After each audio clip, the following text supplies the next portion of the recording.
Welcome back. ભીષણ આગના સમાચાર મળી રહ્યા છે। સુરેન્દ્રનગરમાં સરકારી ગોડાઉનમાં આગ લાગી છે અને સરકારી ગોડાઉનમાં મોટી માત્રામાં જથ્થો પણ રાખવામાં આવ્યો હતો અને ત્યાં કયા કારણોસર આગ લાગી એ જાણી શકાયું નથી, પણ અત્યારે પહેલી પ્રાયોરિટી એ છે કે આગને કાબૂમાં લેવામાં આવે।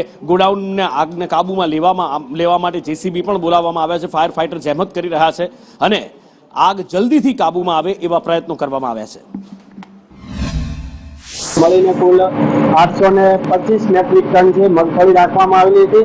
આજે શોર્ટ સર્કિટના કારણે આગ લાગી હોવાનું પ્રાથમિક દ્રષ્ટિએ જણાય છે અને 5 જુદા જુદા ફાયર ફાઈટરની ટીમો દ્વારા આગને કાબૂમાં હાલ મેળવી લીધો છે અને આગળ પણ આગને સ્પ્રેડ થતી છે અટકાવી દીધી છે।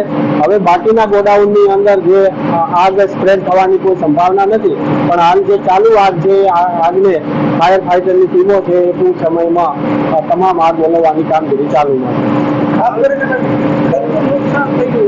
નુકસાનનો અંદાજ તો હાલ કાઢી ન શકાય। 25,000 બેગ છે, એમાંથી અંદાજિત ઉપરથી જે 2,000ની આસપાસ તો બેગ મળી ગઈ છે।